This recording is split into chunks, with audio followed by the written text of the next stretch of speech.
દીકરા માટે ભિખારણ બની કરોડપતિ માં. પછી જે થયું તે જોઈ બધા રડી પડ્યા. એક મોટા શહેરમાં સાવિત્રીબેન નામની લગભગ 60 વર્ષની મહિલા રહેતી હતી.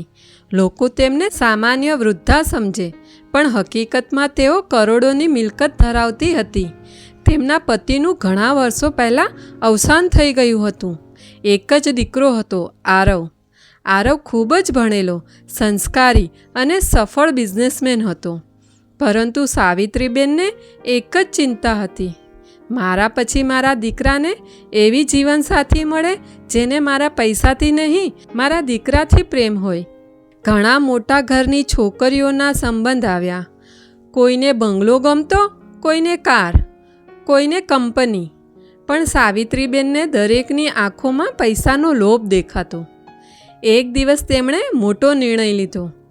તેમણે પોતાના મોંઘા કપડાં ઉતારી દીધા, જૂની ફાટેલી સાડી પહેરી, વાળ વિખેરી દીધા, હાથમાં જૂનું વાસણ લીધું અને ભિખારણ બની શહેરમાં ફરવા લાગી.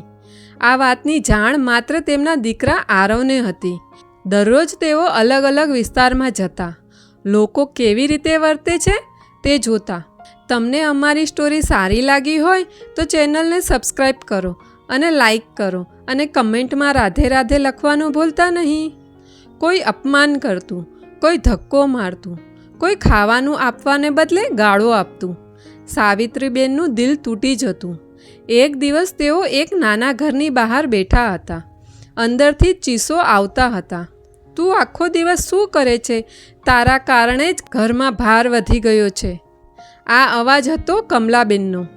ઘરમાં રહેતી હતી તેમની ભત્રીજી નંદિની. નંદિનીના માતા પિતાનું બાળપણમાં જ અકસ્માતમાં મૃત્યુ થયું હતું. ત્યારથી તે પોતાની મામી કમલાબેન સાથે રહેતી હતી. કમલાબેન તેને ઘરકામ કરાવતી, પણ પ્રેમનો એક શબ્દ પણ બોલતી નહોતી. થોડી વારમાં નંદની બહાર આવી. તેને ભિખારણ બનેલી સાવિત્રીબેનને જોયું. તેણે પોતાના હાથમાં રહેલી માત્ર 2 રોટલી જોઈ. એક ક્ષણ માટે તે અટકી ગઈ, કારણ કે ઘરમાં તેને પણ પૂરતું ખાવા મળતું નહોતું. પણ તરત જ તેણે એક રોટલી સાવિત્રી બહેનને આપી. માં, મારી પાસે બસ આટલું જ છે, તમે ખાઈ લો. સાવિત્રીબેન આશ્ચર્યમાં પડી ગયા. બેટા, તું શું ખાશે?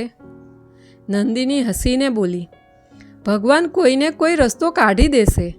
સાવિત્રીબેનની આંખોમાં પાણી આવી ગયું. તેમણે વિચાર્યું, જે છોકરી પાસે કંઈ નથી એ પણ વહેંચી શકે છે, તો જેના પાસે બધું હશે તે કેટલું પ્રેમ આપશે. બીજા દિવસે તેઓ ફરી એ જ જગ્યાએ ગયા.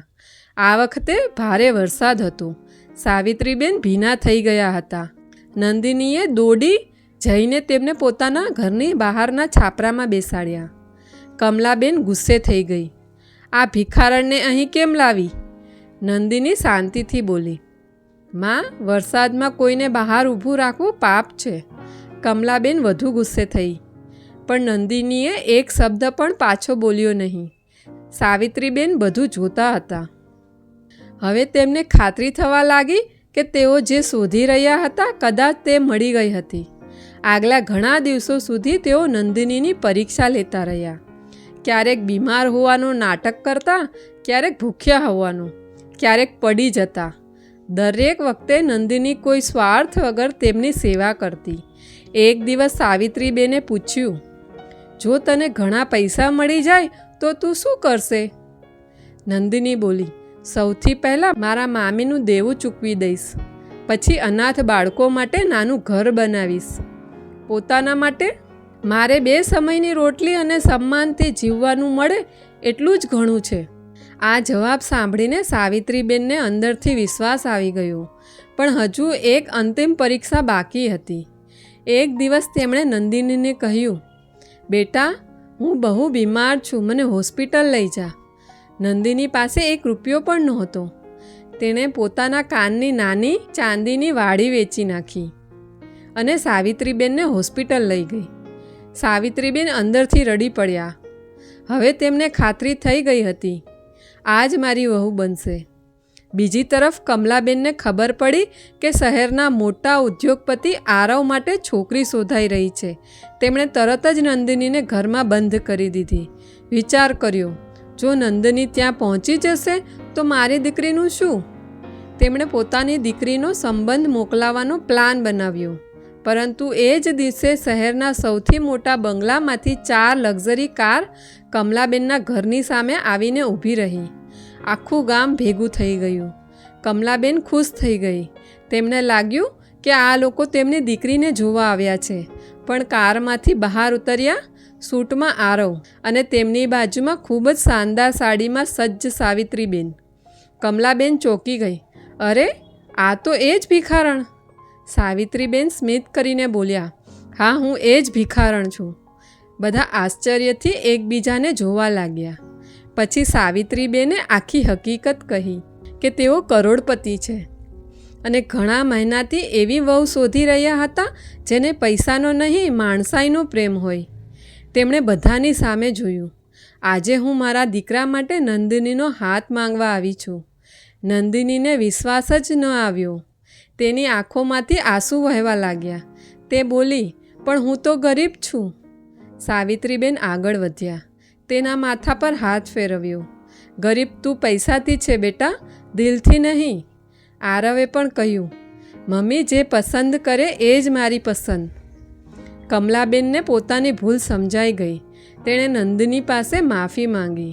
થોડા દિવસોમાં ખૂબ સાદાઈથી લગ્ન થયા. લગ્ન પછી પણ નંદિનીએ પોતાની સાદગી છોડી નહીં. તે સાસુને પોતાની મા જેવી સેવા કરતી. ઘરના બધા નોકરોને પરિવાર સમાન માન આપતી.